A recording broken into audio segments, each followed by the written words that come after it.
Voces de la Verdad, todos los miércoles a las 7:30 de la noche por Lente Regional. Conocer la verdad sana, repara, alivia. Al conocer la verdad del conflicto armado, sabremos que tenemos que cambiar para que la guerra no continúe. Un programa de la Comisión para el Esclarecimiento de la Verdad. La Unión Europea apoya el trabajo de la Comisión de la Verdad en Colombia.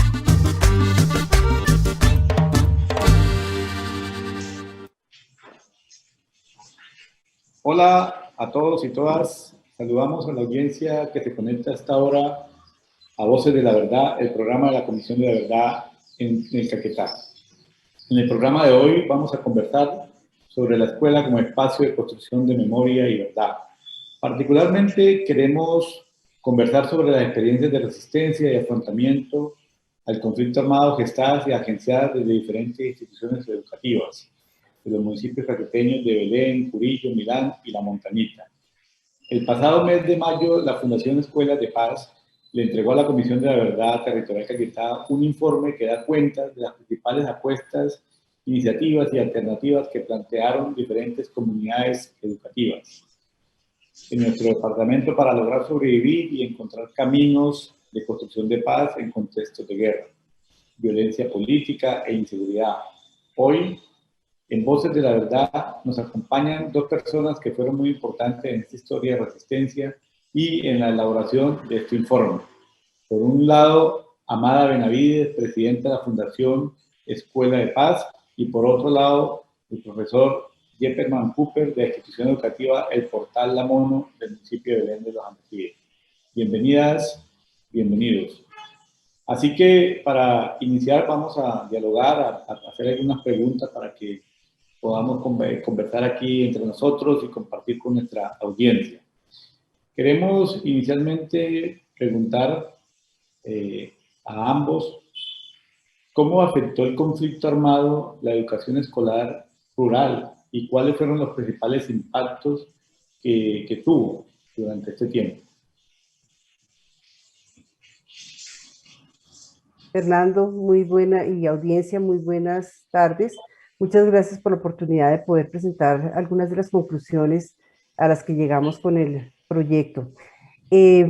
Lo primero que notamos es que el impacto del conflicto armado fue diverso, de acuerdo a la intensidad que tuvo en cada uno de los territorios y de acuerdo a los grupos armados que actuaban en la zona. Por lo general, cuando estaba la presencia de los grupos guerrilleros, el impacto fue de mantener el orden social bajo las reglas que imponían los grupos armados. Donde hubo presencia de los grupos paramilitares, el impacto fue más de amedrentamiento y terror. Algunas escuelas tuvieron que vivir los temas de desalojo y desplazamiento, al igual que la población, como fue el caso de la Unión Penella, también en Belén de los Andaquíes. Y las comunidades educativas expresaban el temor que sentían con la presencia de estos grupos armados, el impacto que tuvo sobre su población escolar, que se vio disminuida en muchos casos por el impacto de la guerra, pero también en otros momentos la escuela fue el único refugio que tuvo la población para evitar ser víctima de los enfrentamientos. Casos muy concretos, por ejemplo, en San Antonio de Getuchá, donde la escuela era, y en general en Milán, donde la escuela era refugio para las personas, para la comunidad y para evitar que hubiese una afectación directa contra la vida y la integridad de las personas. Entonces, sí podemos decir que la escuela fue un escenario muy importante durante los escenarios de conflicto armado, en las épocas más violentas, y que realmente podemos decir que fue un escenario tanto de protección como de refugio de las comunidades, pero que sí se vio muy impactada también por las consecuencias y los efectos del conflicto. Profesor Cooper, por favor, ¿me podría ayudar aquí también en la respuesta de esta pregunta? Sí, buenas tardes para todos. Gracias, Fernando, por esta oportunidad que nos brinda de dar a conocer este informe muy importante para la Fundación y para nosotros como institución. Les hablo desde el Portal La Mono, en el municipio de Belén de los Andaquíes, zona sur del departamento del Caquetá. Bien, como lo acaba de decir Amada, la escuela fue víctima directa de estos grupos armados, ¿sí? Si bien es cierto, por un lado, como lo comenta Amada, la escuela se convirtió en un espacio protector y seguro para las comunidades. También es cierto que también fue un espacio protector y seguro para estos grupos. Entonces, existió un dilema con esto porque en los casos conocidos como Puerto Torres, ya se han hecho informes, hay documentales, existe buen material sobre lo que ocurrió allí y vemos cómo el terror que generaban en la escuela estos grupos. Entonces, vemos que estos grupos también se refugiaban en la escuela, es decir, la escuela era un espacio tan seguro que estos mismos grupos se refugiaban en ella. Sin embargo, vemos que la influencia de la escuela ha superado todas estas adversidades, todo este flagelo de la guerra y actualmente esta escuela de Puerto Torres, la escuela del Portal La Mono, siguen funcionando a pesar de estos hechos violentos y han superado a partir de diferentes maneras, desde la comunidad, desde los docentes, desde los padres de familia y estudiantes que han sabido encontrar en ese refugio una manera de salir adelante. Entonces, yo creo que la escuela es principal víctima y sobre todo es fundamental para poder superar este flagelo de la guerra. Profesor Cooper, precisamente quisiéramos saber un poco cómo era ser docente rural en contextos de guerra. ¿Cómo es, no? ¿Cuáles eran las principales, los principales retos, desafíos que ustedes encontraban en el territorio? Bueno, a ver, Fernando, le quiero responder esa pregunta a partir de una entrevista que tuvimos con un docente, específicamente en la institución de La Mono, en Belén, docente que lleva 36 años de influir en la comunidad, lleva 36 años acá en la institución, y a partir de la entrevista que le hicimos al docente, nos contaba que esta guerra, este flagelo se dividió en tres épocas, por decirlo así, un antes, un durante y un después. ¿Cómo era ser docente? Un antes. El docente nos comentaba que hacia la década de los 90, el docente era un líder comunitario que influía no solamente en la comunidad, sino en las veredas aledañas y vecinas. ¿De qué manera? En la manera en que se integraban, habían espacios de interacción, se creaban los famosos bazares, habían competencias sanas entre jóvenes, se involucraba toda la comunidad. Ese era como el antes en esta zona cuando era próspera, por decirlo de alguna manera. El durante, cuando hay el asentamiento de estos grupos armados, el docente tiene que callarse, el docente deja de ser un líder y tiene que empezar a dar su cátedra a la comunidad, a los estudiantes, digamos un poco restringida. El docente tiene que empezar a pensar muy bien lo que dice, ya que la influencia de estos grupos en la escuela recaía mucho sobre él, que nos comentaba que la escuela era frecuentada por estos grupos al margen de la ley. Entonces era un docente que tenía que callar, no podía tener un discurso diferente al de ellos porque pues temía, sin exagerar, pues por su vida. Nos comentaba el docente que hubo muchos casos acá en la institución donde estos grupos llegaron y como el cuento, como Pedro por su casa, y pues ¿quién les iba a decir algo? Entonces ese fue el durantes, donde el docente callaba, no tenía libertad de cátedra y eran silenciados, sometidos a dirigir un discurso pues que no era de ellos. El después, ya viene el después, donde ya estos grupos poco a poco van dejando la zona por diferentes motivos políticos y desde el Estado. El docente empieza a tomar su cátedra, empieza a ser libre, por decirlo de alguna manera. El docente empieza de nuevo a ser líder, a influir con diferentes proyectos, con diferentes emprendimientos en la comunidad y específicamente acá en nuestra institución, con el trabajo que hicimos del proyecto de memoria histórica, vemos que existen diferentes maneras para que los estudiantes, padres de familia y la comunidad en general puedan salir adelante. Entonces, el trabajo del docente ha sido fundamental para que la comunidad en general pueda resurgir y salir adelante. Uno de los principales desafíos que nos comentábamos en los diferentes encuentros y entrevistas con las personas líderes de la comunidad era que pues no habían los recursos medios o recursos económicos para que estos proyectos que llegan a estas zonas rurales se puedan ejecutar de la mejor manera. El año pasado nosotros tuvimos un proyecto muy bonito con los estudiantes, 20 estudiantes, formamos 20 estudiantes líderes en construcción de paz y reconciliación. Desafortunadamente, pues no hay presupuesto para orientar y poder formar a más, ¿sí? De todas maneras, esto se requiere hacer una formación en cascada en donde se hace la transferencia a la comunidad. Sin embargo, este es un ejemplo de que se puede trabajar desde la escuela hacia la comunidad. Gracias, profesor Cooper. Bueno, me gustaría escuchar de ambos, ¿no? Pues hay experiencias aquí de resistencia en el ámbito educativo, en Belén, en Cubillo, en Milán y la Montañita, ¿no? En ese sentido, ¿qué experiencias de resistencia y afrontamiento gestadas desde la institución educativa rurales podría usted destacar, ¿no? Como alrededor de este proceso que han llevado? Amada, por favor. Sí, Fernando, pues el proyecto se llevó a cabo con investigadores comunitarios en 8 instituciones educativas de Belén de los Santaquíes, la institución Alto Sarabando y Portal La Mono, en Curillo la institución educativa La Novia y el centro educativo Salamina, en Milán la institución educativa La Rastra y Ángel Ricardo Acosta, y en La Montañita con la institución educativa Simón Bolívar y el centro educativo La Argentina. En este proceso participaron no solamente docentes, también participaron estudiantes y líderes comunitarios. Pues, se intentó vincular a representantes de toda la comunidad educativa.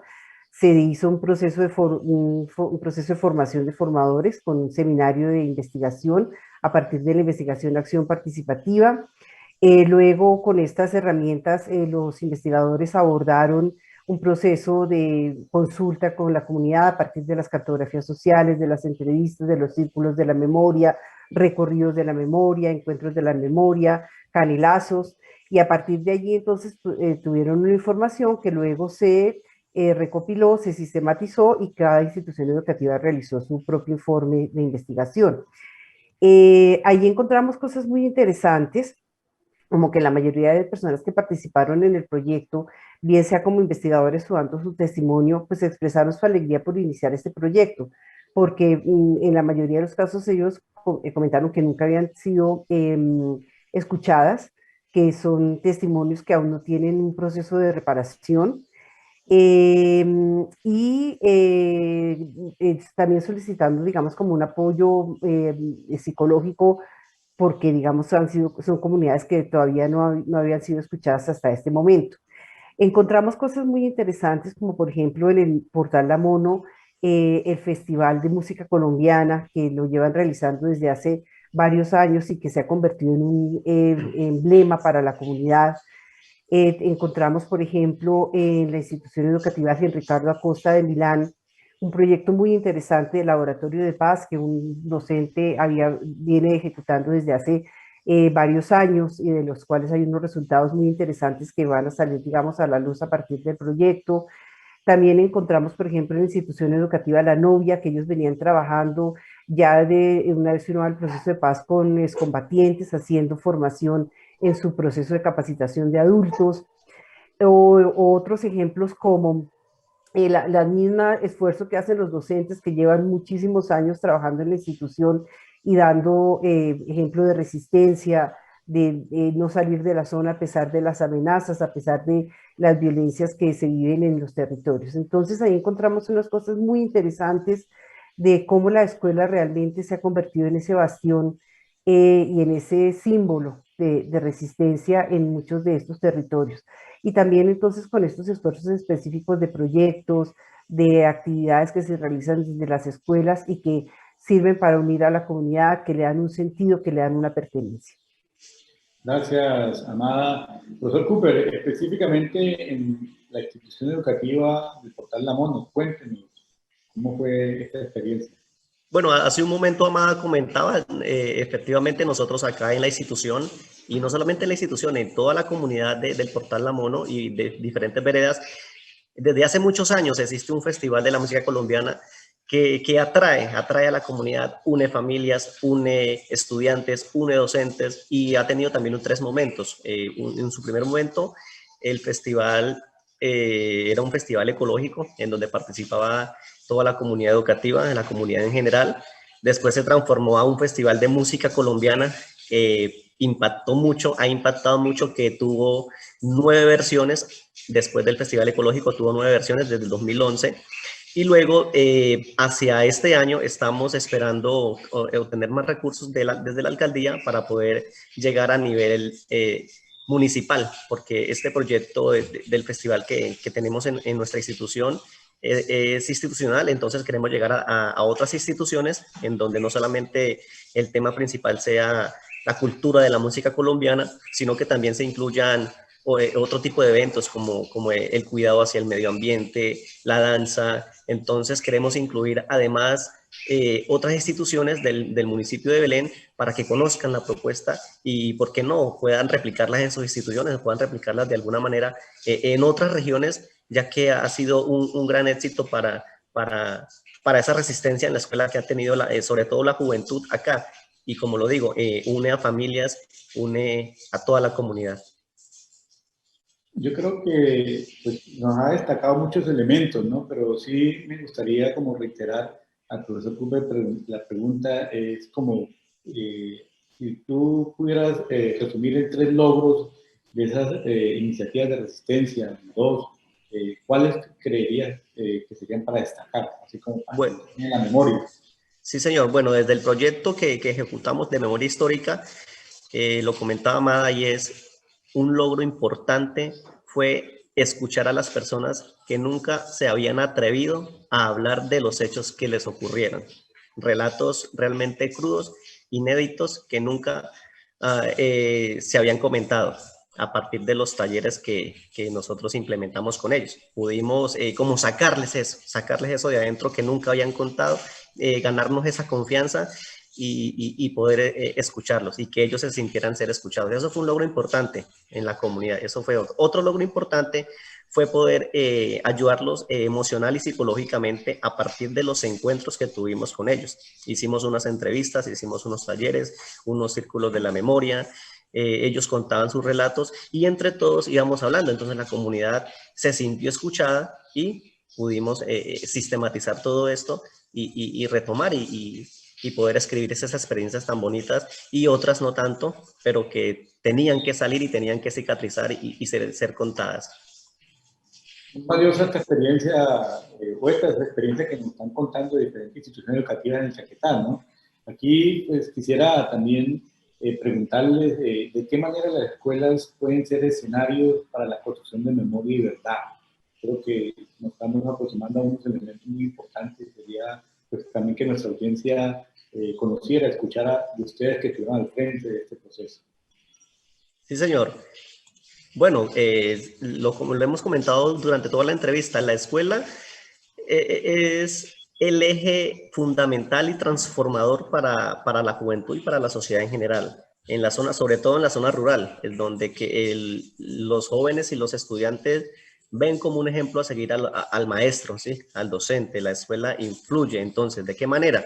En la manera en que se aceptan las propuestas de proyectos. Por ejemplo, acá en nuestra institución tenemos diferentes proyectos encaminados ¿a qué? A emprendimientos empresariales, hacia la agricultura, hacia lo pecuario. Tenemos proyectos de paz, tenemos cátedra de paz. Entonces, desde estos puntos, desde estos diferentes programas y proyectos, se impacta en la comunidad y se cree que la escuela es ese eje transformador para poder progresar en la región. Hoy día la región cuenta con mejores vías de acceso, cuenta con mejor infraestructura en el caserío. Entonces todo esto se ha logrado a partir de influencias de la institución, de la comunidad y en general la vereda para poder progresar.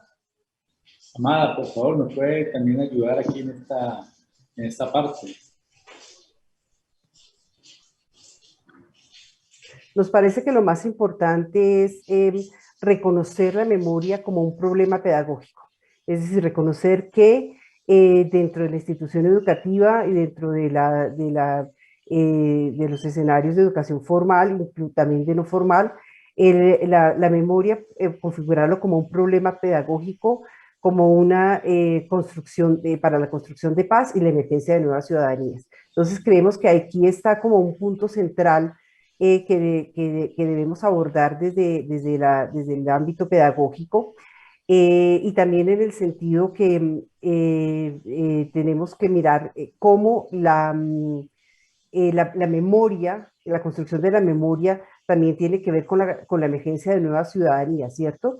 De estas nuevas ciudadanías que, como en el caso que vimos, pues han emergido de la resistencia, del miedo, pero también desde la esperanza, cómo la escuela, las juntas de acción comunal han apoyado en este proceso y deben seguir apoyando en este proceso de construcción de memoria, de emergencia de ciudadanías, y también cómo se convierten como en esos nuevos actores de construcción de convivencia no solamente escolar, sino de convivencia social. Entonces ahí me parece que se liga es como una fuerte lazo entre el tema de planteamiento de problema pedagógico, la memoria, la construcción de nuevas ciudadanías y la construcción de paz. En ese sentido, plantear es como ese continuo desde los espacios escolares. Creemos que es muy importante que ya, digamos, poder dotar a los mismos docentes y a los mismos investigadores comunitarios de herramientas que ellos mismos puedan seguir trabajando a partir de inclusive de los elementos que ya están en la parte normativa, como es la Cátedra de la Paz, el tema de la enseñanza de la historia, el tema de las de todo del sistema de convivencia escolar.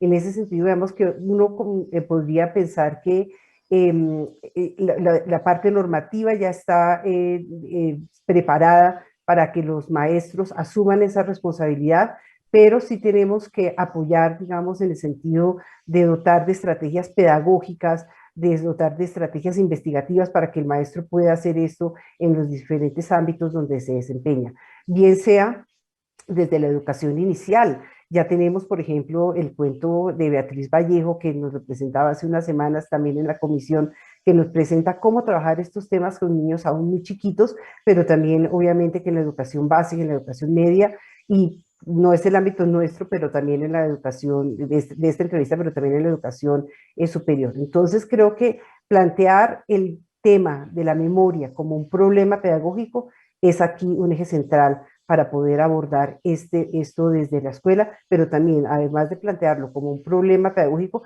también como un proceso o como un aspecto de solución para la convivencia y la construcción de paz. Gracias. Yo creo que ahí está tocando unos elementos y nos está articulando, ¿no?, con la siguiente pregunta que pues, queremos compartir, ¿verdad?, para que nos ayuden en esta reflexión, ¿no? Y es precisamente cómo involucrar a las nuevas generaciones en la comprensión de la verdad y conflicto armado, ¿no? La escuela es un espacio donde pues, estamos con las nuevas generaciones y en el caso nuestro, pues como Comisión de la Verdad, pues, estamos construyendo y se va a entregar un informe final, que es el legado a la sociedad colombiana, ¿no? Y la escuela, sin lugar a dudas, pues estará ahí presente. Profesor Cooper, ¿nos podría ayudar en esta respuesta? Y también Amada, está invitada, por favor. Bueno, sí, Fernando. Entonces, como se comentaba, se requiere que esta, digamos, esta cátedra de proyectos de construcción de paz se dé desde los currículos institucionales, que sea un eje transversal en las planeaciones de los docentes y se pueda dar no solamente desde sociales, desde la ética, sino que se dé también en matemáticas, se dé en artística, sí, que se articulen todas estas áreas y se pueda crear un currículo en donde se hable de construcción de paz, empezando por ahí, desde la planeación de los docentes. Otro aspecto importante es, como lo mencioné y lo dije, hubo un proyecto de jóvenes líderes en paz y reconciliación. Necesitamos más proyectos como estos en nuestra institución que articulen nuestro quehacer docente y podamos llegar a estos estudiantes, a estos jóvenes e impactar y que ellos conozcan cuál ha sido la historia de nosotros, de las regiones, de Colombia en general, que conozcan y sepan de que se puede progresar y se puede mejorar a partir de estas metodologías y de estas clases que se les dan a ellos. Sí, en ese sentido yo pienso que un proceso de formación de formadores sigue siendo totalmente pertinente y necesario y urgente. porque muchas veces, digamos que lo que hemos encontrado es que si bien existe la parte normativa en la Cátedra de la Paz, en el tema de la enseñanza de la historia, muchas veces el docente carece de esas herramientas de cómo abordarlo pedagógicamente. Entonces, en ese sentido, un proceso de formación de formadores es muy importante, un proceso que sea continuo, permanente, el fortalecimiento de las redes de maestros de la memoria, ya existe esa red en el Caquetá, entonces cómo poder involucrar a los maestros, cómo traer efectivamente a la Secretaría de Educación para que se apropie de estos lineamientos y tenga un proceso continuo de formación para los maestros, porque estos temas, muchas veces el docente que tiene tantos escenarios, digamos, tantos retos en el día a día, sí necesita unos espacios de formación para que pueda abordar estos temas de la forma más idónea, no solamente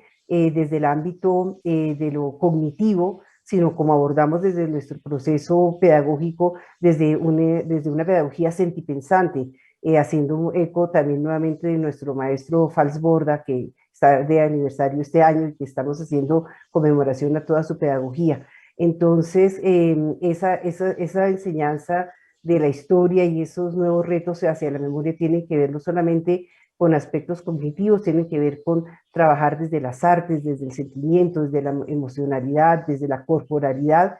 Y aquí entonces necesitamos un proceso pedagógico muy importante para los formadores, para las personas que están tanto desde la educación formal como no formal, abordando los temas en los ámbitos educativos. Creo que esto es un reto insoslayable que tenemos que tener como educadores para la paz y también porque vamos a tener muy pronto un documento muy importante que es el informe de la Comisión de la Verdad. Ese informe de la Comisión de la Verdad que nos va a poner en un escenario de diálogo de muchos actores, también es importante trasladarlo a la institución educativa, pero también para que se conozcan esas muchas voces que también vienen con diversos formatos, ¿no? Que vienen también desde el cuento, desde la caricatura, desde el video, desde el cine. Entonces, cómo poder trabajar con estos temas desde nuestras instituciones educativas, con esos formatos diversos, múltiples, artísticos, lúdicos, para que esto sea un elemento vivo en las instituciones educativas, no como una cátedra que se nos vuelva tediosa y aburrida, sino como algo vivo y de construcción en las instituciones educativas.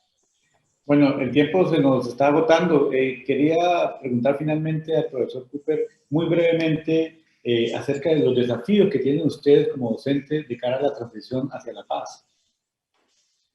Bueno, yo creo que uno de los grandes desafíos que tenemos es volvernos a ganar la confianza de los estudiantes, la formación de nosotros. Como se comentaba, necesitamos más formación, necesitamos recursos económicos para poder implementar estos diferentes proyectos, no solamente a nivel institucional, sino a nivel de toda la comunidad, que toda la comunidad se integre. Entonces necesitamos apoyo y eso es un gran desafío que necesitamos, ese acompañamiento desde diferentes entes para poder ejecutar y emprender en estos proyectos. Muchas gracias. Bueno, sin lugar a dudas, bueno, el conversatorio que tenemos aquí podríamos estar mucho más tiempo, pero el tiempo también en estos espacios es limitado, así que agradecemos a profesor Cooper y a Amada por las aportaciones. Quería finalmente hacer como unas breves reflexiones que el papel del sistema educativo, en este caso de las escuelas urbanas y especialmente rurales, pues son fundamentales para adelantar los procesos de construcción de paz, ¿no? Son un espacio que nos ayuda a los distintos procesos y en el caso pues, de la Comisión de la Verdad para la presentación del informe final, pues estará allí presente, ¿no? Será valioso el aporte y la disposición que se adelante por estas instituciones para el proceso de difusión hacia las nuevas generaciones de todo el trabajo que ha venido recabando y realizando la comisión en compañía de muchas organizaciones, muchas instituciones nacionales e internacionales, ¿no? Y por último, pues hacemos un llamado, ¿no? A la sociedad colombiana caqueteña y a la institucionalidad para que apoyen, para que sigan apoyando y apoyen todos los esfuerzos educativos que se hacen desde los territorios escolares. quienes en medio de la violencia que persiste siguen construyendo paz. Muchas gracias y hasta el próximo programa.